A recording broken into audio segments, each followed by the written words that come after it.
ককটেলকে বল ভেবে খেলার সময় বিস্ফোরণে শিশু নিহত, ভাই গুরুতর আহত।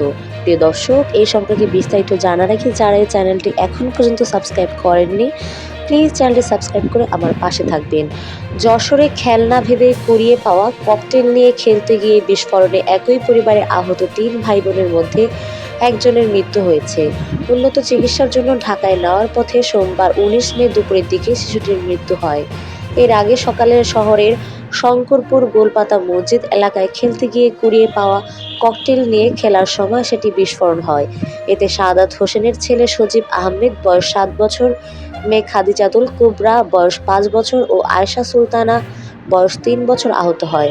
শিশু তিনটির মা সুমি খাতুন বলেন, যশোর জেনারেল হাসপাতালের চিকিৎসক খাদিজা ও সজীবকে ঢাকায় নিতে বলেন। পথে নড়াইলে খাদিজাতুল কুবরার মৃত্যু হয়েছে। জানা যায় সকাল 8:30টার দিকে শিশুরা ছোটনের মোড়ের পাশে একটি মাঠে খেলা করছিল। এ সময় খাদিজা বলের মতো একটি বস্তু ককটেল কুড়িয়ে পায়। বাসায় এনে অন্য 2 ভাই বোনের সঙ্গে খেলার সময় সেটি হঠাৎ করেই বিস্ফোরিত হয়। বিকট শব্দে এলাকাবাসী সবাই দৌড়ে চলে আসে। চারদিক কালো ধোঁয়ায় ভরে যায়।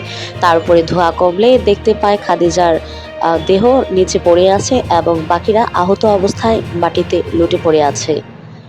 যশোর কাতলিয়া থানার ভারপ্রাপ্ত কর্মকর্তা ওসি আব্দুল হাসনাত বলেন, খবর পেয়ে ঘটনাস্থলে পুলিশ পাঠানো হয়েছে। পরিবার বলেছে, বস্তুটি ককটেল শিশুরা বাইরে থেকে কুড়িয়ে পায়। এই ঘটনার তদন্ত চলছে। তদন্ত সাপেক্ষে ব্যবস্থা নেওয়া হবে।